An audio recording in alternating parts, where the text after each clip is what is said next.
No Novo Testamento, o Deus Todo-Poderoso, conhecido como Jeová no Velho Testamento, manifesta-se em Jesus Cristo. Isaías, capítulo 60, versículo 19, comparado com Lucas, capítulo 2, versículo 32, Isaías, capítulo 6, versículos 1, 3 e 5, comparados com João, capítulo 12, versículos 37 a 41, revelam essa conexão. Ele é o pastor, o legislador, o salvador, o mestre, o Senhor da vida e da morte, o Pai da eternidade, o Rei dos reis, o Senhor dos senhores. Ele é Deus encarnado. Declarando-se como IHWH, ele disse: Desde já vos digo, antes que aconteça, para que, quando acontecer, creiais que eu sou. Em João capítulo 13, versículo 19.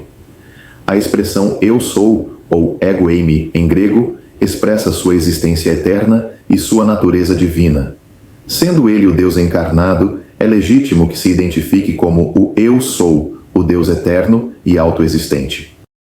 Ele possui os atributos divinos: eternidade, autoexistência, imutabilidade, amor, verdade, santidade, conforme João capítulo 1, versículo 4, João capítulo 14, versículo 6, João capítulo 5, versículo 26, Hebreus capítulo 7, versículo 16, Hebreus capítulo 13, versículo 8, Primeira Epístola de João, capítulo 3, versículo 16, Lucas capítulo 1, versículo 35. As obras que realiza são próprias de Deus, criação e preservação, como registrado em João capítulo 1, versículo 3, Primeira Epístola aos Coríntios, capítulo 8, versículo 6, Hebreus capítulo 1, versículo 10, Apocalipse capítulo 3, versículo 14, Colossenses capítulo 1, versículo 17, João capítulo 5, versículos 27 a 29, Mateus capítulo 25, versículos 21 e 32. No Evangelho segundo João, capítulo 1, versículos 1 e 2, está escrito: No princípio era o Verbo, e o Verbo estava com Deus, e o Verbo era Deus. A tentativa de alguns de traduzirem como um Deus não tem respaldo no texto original grego e contraria os demais testemunhos bíblicos. Diversos versículos confirmam a divindade do Filho. João capítulo 1, versículo 18, João capítulo 20, versículo 28, Romanos capítulo 9, versículo 5, Tito capítulo 2, versículo 13, Hebreus capítulo 1, versículo 8, Primeira Epístola de João, capítulo 5, versículo 20, Segunda Epístola de Pedro, capítulo 1, versículo 1. Essas declarações são literais, claras e inequívocas, e revelam com autoridade que o Filho é Deus. As testemunhas de Jeová ensinam, com base no ministério doutrinário de seus líderes, que Cristo não é o Filho eterno de Deus, mas sim uma criatura, a primeira a ser criada e a mais elevada em importância entre as demais. Para eles, o Filho criado recebeu de Jeová uma posição associada à obra da criação e à administração do universo. No entanto, eles atribuem a Satanás o status de filho espiritual de Deus, posição que negam ao Verbo, que chamam apenas de criatura. Segundo eles, o diabo, antes de sua queda, ocupava uma posição elevada na família celestial e exercia a função de superintendente da humanidade. Essa doutrina leva à ideia absurda de que o diabo, em sua condição anterior à queda, seria mais glorioso do que o próprio Filho de Deus, o qual não teria recebido o título de filho espiritual. Além disso, ensinam que a humanidade, em seus primórdios, foi confiada à supervisão de Lúcifer e não ao Filho Eterno. Diante disso, se Lúcifer não tivesse caído, ele seria hoje o líder supremo da humanidade. Esse pensamento profana o nome do Salvador e contrasta com a verdade revelada nas Escrituras. A Bíblia afirma que o diabo é uma criatura espiritual, sem qualquer associação à filiação divina no sentido redentivo. Por outro lado, o Verbo encarnado é o unigênito do Pai, gerado eternamente. Está escrito na Epístola aos Hebreus, capítulo 1, versículo 5. Pois a qual dos anjos disse jamais: Tu és meu filho, eu hoje te gerei? A palavra de Deus é clara e contundente contra essa heresia.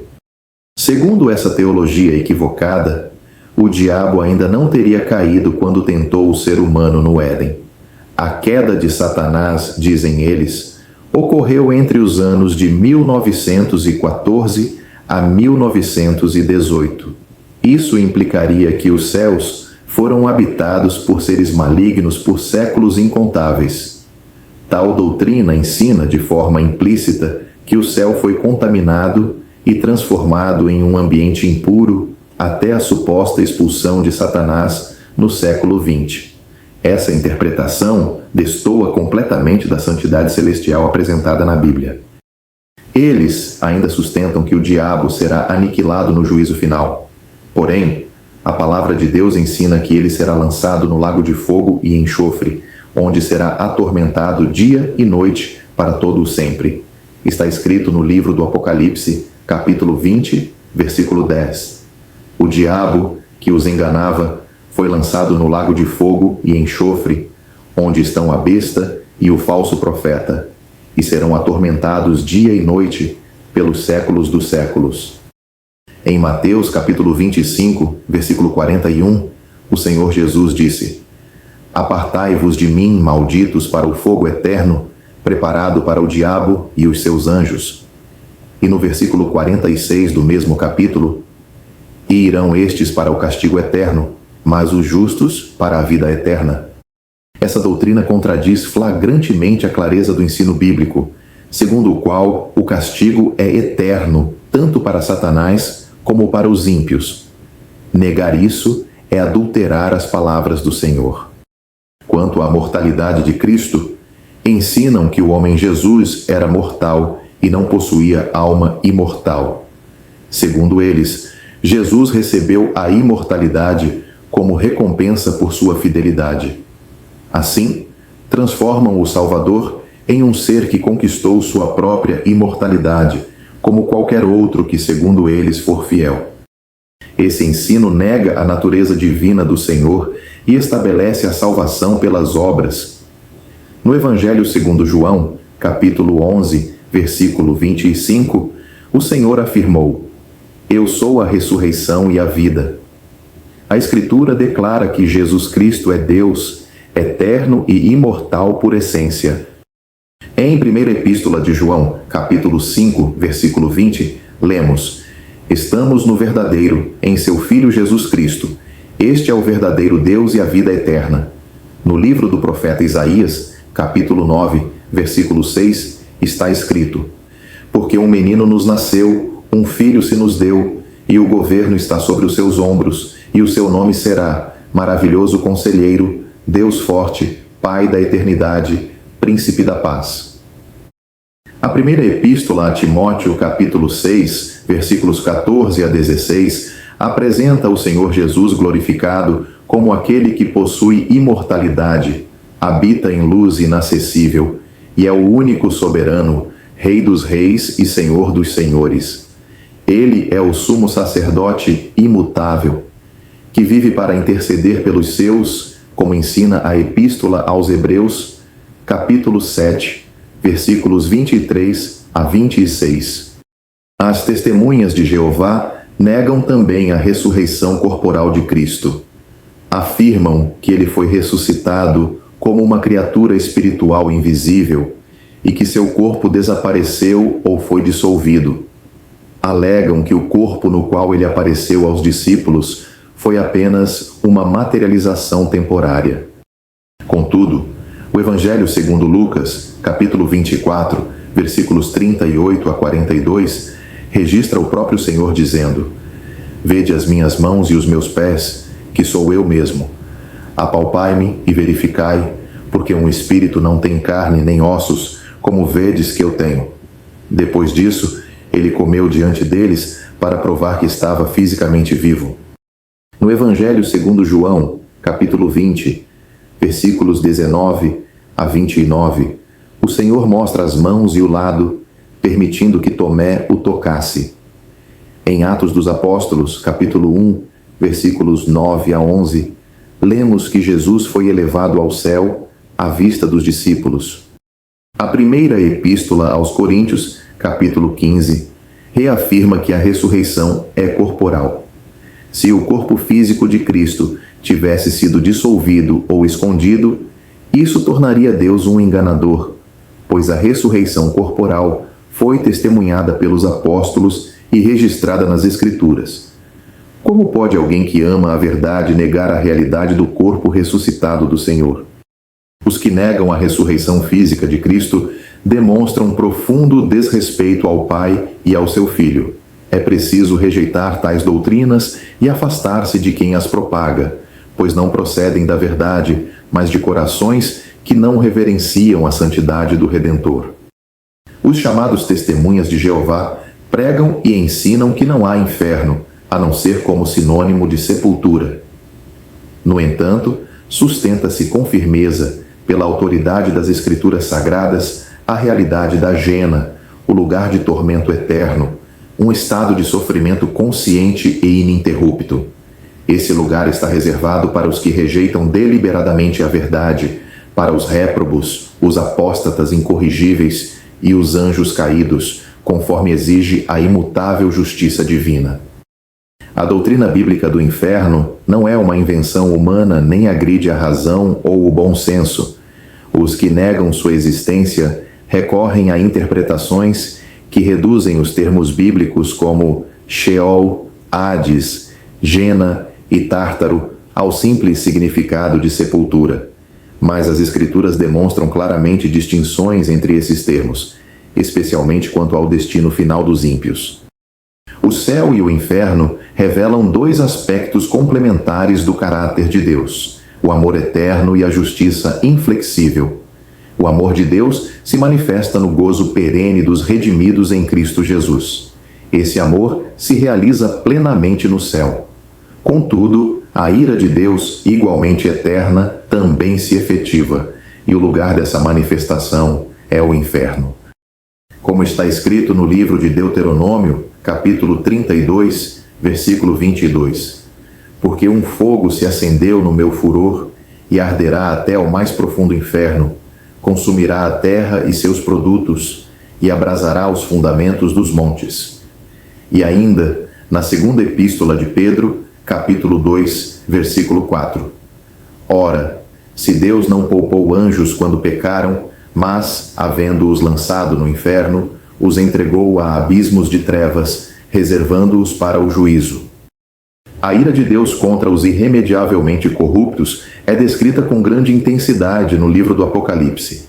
No capítulo 14, dos versículos 9 a 11, lê-se: Se alguém adora a besta e a sua imagem e recebe a sua marca na fronte ou sobre a mão, também esse beberá do vinho da cólera de Deus e será atormentado com fogo e enxofre diante dos santos anjos e na presença do Cordeiro. A fumaça do seu tormento sobe pelos séculos dos séculos, e não tem descanso algum, nem de dia, nem de noite, os adoradores da besta e da sua imagem, e quem quer que receba a marca do seu nome. A expressão, a fumaça do seu tormento sobe pelos séculos dos séculos, revela a duração eterna desse sofrimento, e a afirmação não tem descanso algum, nem de dia, nem de noite, indica a continuidade ininterrupta da pena. Serão atormentados com fogo e enxofre, imagem que expressa dor intensa e inclemente. Assim como os salvos, por amor, desfrutam das bem-aventuranças eternas, os ímpios sofrerão eternamente sob a justiça de Deus. O próprio Pai não poupou o seu Filho, antes o entregou à morte de cruz, como substituto pelos pecados dos eleitos. O justo não absolve o injusto gratuitamente, mas o justifica ao punir seus pecados no Cordeiro de Deus, que suportou a pena na cruz. O ensino das Escrituras sobre o inferno e o castigo eterno é claro. No Evangelho segundo Marcos, capítulo 9, versículos 47 e 48, está escrito: E se um dos teus olhos te faz tropeçar, arranca-o. É melhor entrares no reino de Deus com um só dos teus olhos do que, tendo os dois, seres lançado no inferno, onde não lhes morre o verme, nem o fogo se apaga. O Senhor Jesus ensina que o dano à alma é infinitamente mais grave que qualquer defeito físico, pois leva à perdição eterna. Na narrativa do homem rico e do mendigo Lázaro, registrada em Lucas, capítulo 16, versículos 22 e 23, lemos: Aconteceu morrer o mendigo e ser levado pelos anjos para o seio de Abraão. Morreu também o rico e foi sepultado. No inferno, estando em tormentos, levantou os olhos e viu ao longe a Abraão e Lázaro no seu seio.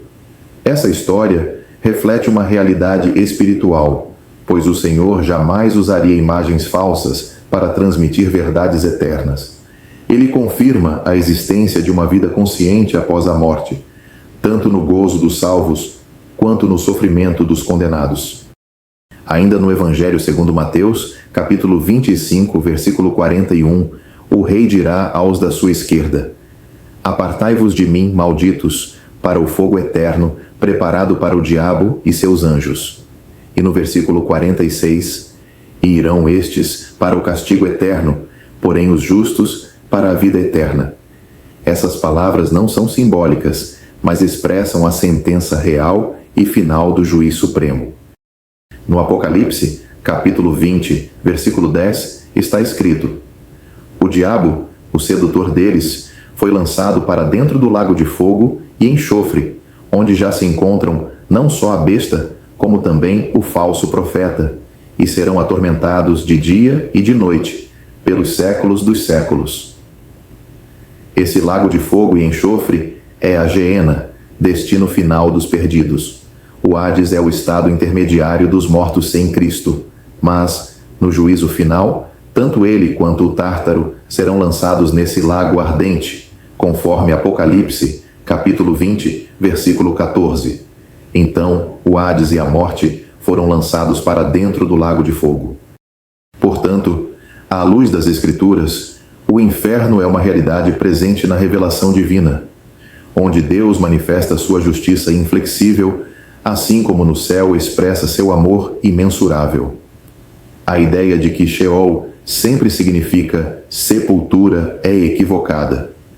Em vários textos do Antigo Testamento, como em Jó, capítulo 21, versículos 13 e 14, Jó, capítulo 24, versículos 18 a 20, Salmo 9, versículos 16 e 17, Salmo 31, versículo 17, Salmo 49, versículos 13 e 14.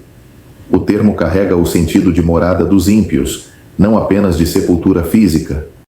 Se você quer um estudo aprofundado sobre estas palavras e seus significados, procure em meus vídeos pelo título Seol, Hades e Geena, pois apresento biblicamente seus significados e que são palavras diferentes da usada para sepultura. Os que se identificam como testemunhas de Jeová afirmam que os 144.000 mencionados no capítulo 14 de Apocalipse representam o número total e definitivo daqueles que compõem a congregação celestial, um corpo ministerial eleito, destinado a reinar com Cristo sobre os que permanecerão na terra. De acordo com essa doutrina, grande parte desse número foi ressuscitada e introduzida na congregação celestial no ano de 1918. Acreditam ainda que alguns, que atualmente vivem na terra, completarão esse grupo de redimidos, ocupando posições de liderança. Esses indivíduos são descritos como fiéis e zelosos pregadores do reino. Segundo essa interpretação, a congregação celestial está restrita ao número de 144.000, conforme o decreto divino. Afirmam que essa congregação é a capital espiritual da Organização Universal de Deus. Os apóstolos e outros escolhidos precisariam completar sua jornada terrena com fidelidade até a morte, como o próprio Senhor Jesus o fez, para serem finalmente unidos a Ele na congregação celestial. Baseiam tal ideia em textos como Primeira Epístola de Pedro, capítulo 2, versículo 21 e Apocalipse, capítulo 2, versículo 10.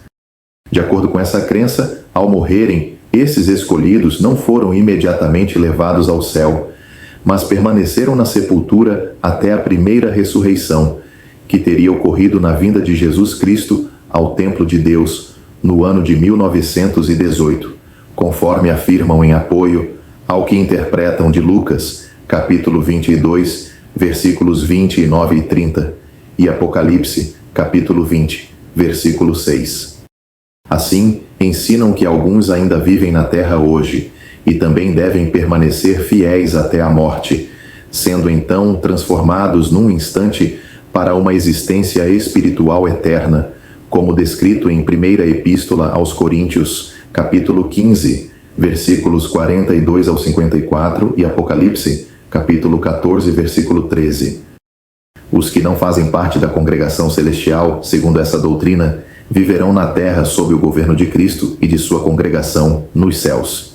Destacam que nem todas as testemunhas de Jeová esperam ir para o céu, mas somente um pequeno rebanho possui essa esperança. Deus teria limitado a 144.000 o número dos que participam do corpo de Cristo e reinarão com ele no reino celestial. Um pequeno restante, que completa esse corpo, ainda vive na terra.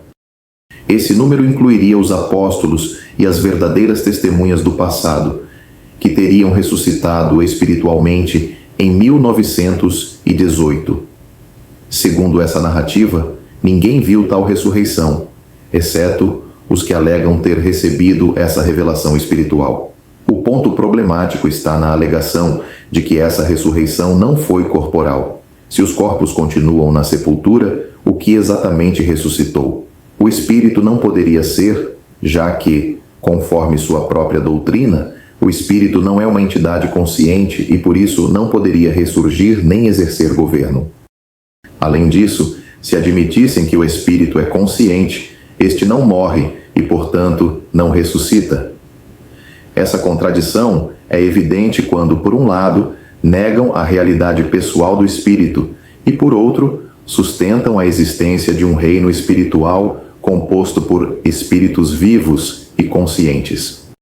Outra afirmação contraditória diz respeito ao momento da morte dos candidatos à congregação celestial.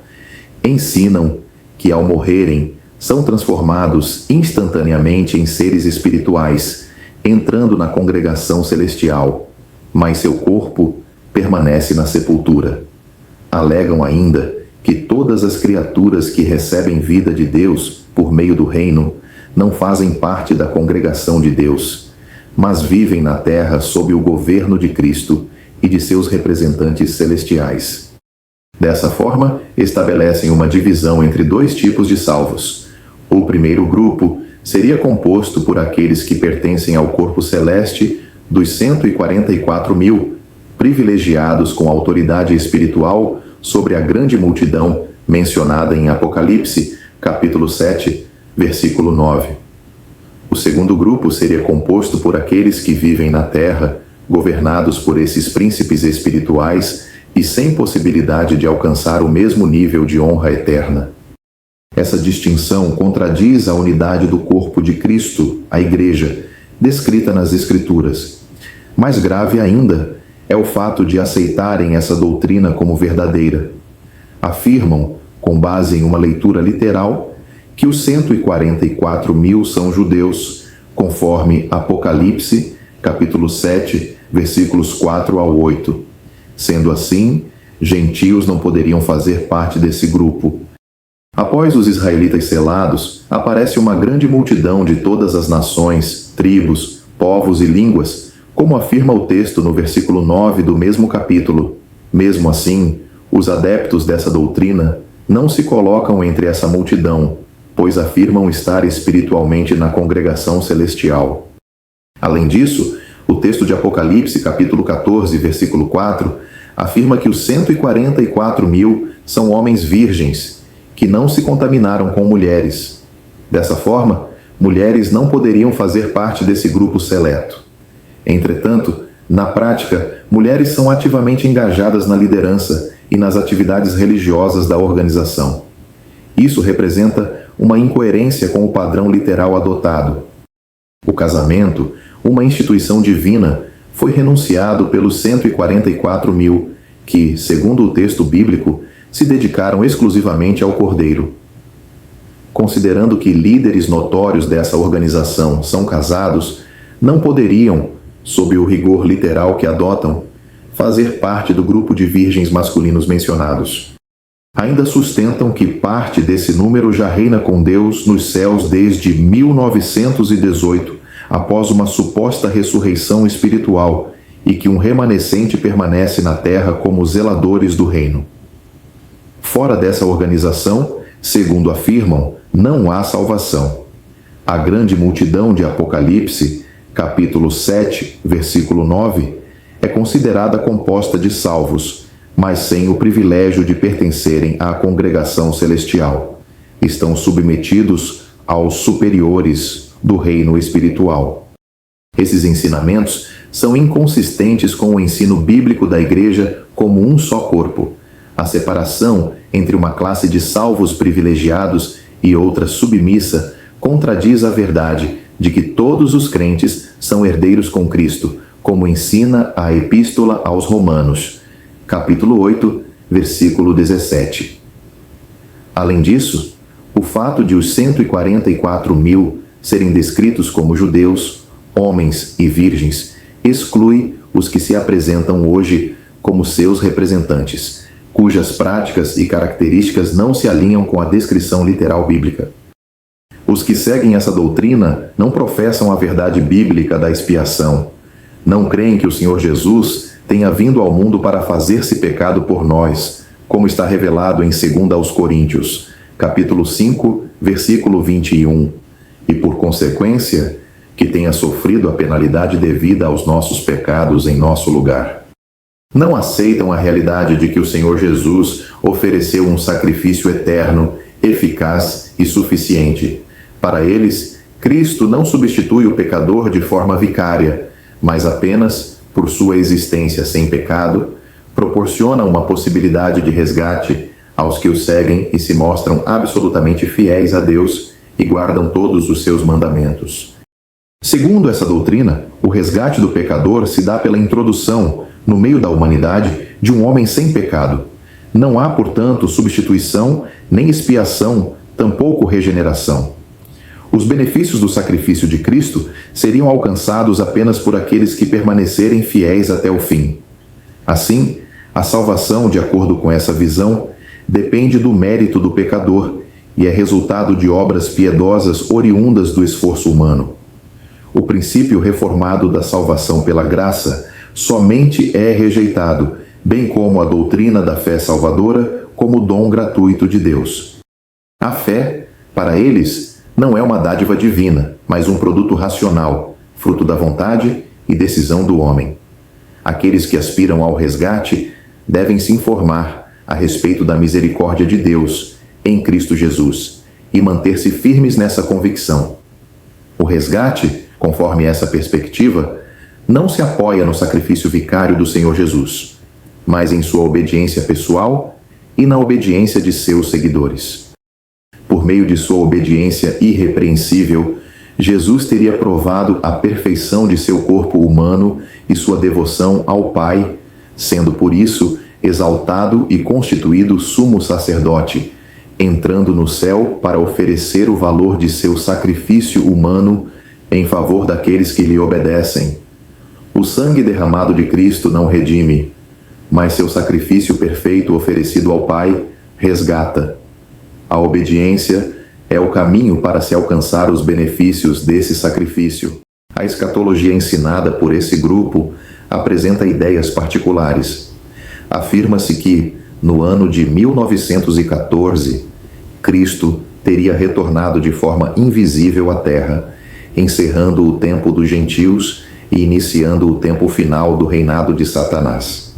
Nesse contexto, Cristo teria recebido de Deus o domínio completo após subjugar os poderes mundanos e malignos.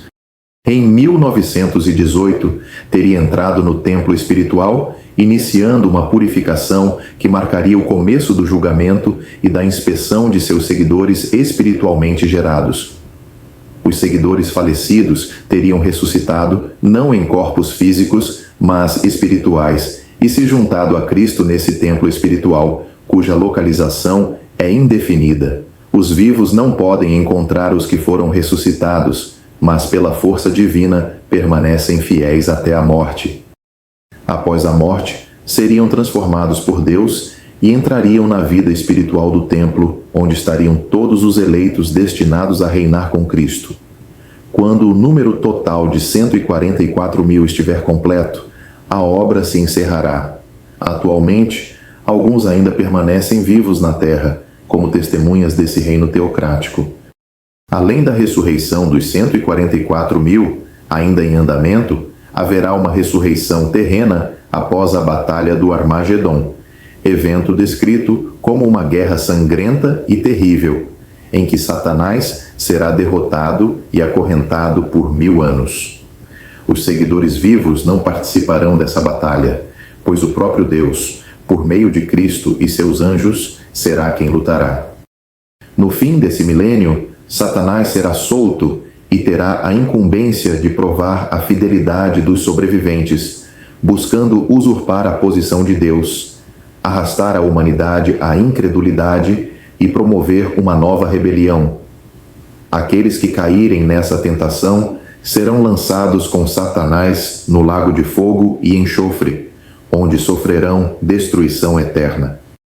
Nessa perspectiva, o inferno não é um estado de sofrimento eterno, mas de destruição definitiva, o que contrasta com a clara revelação das Escrituras em Marcos, capítulo 9, versículos 47 e 48, Apocalipse, capítulo 14, versículo 11 e Lucas, capítulo 16.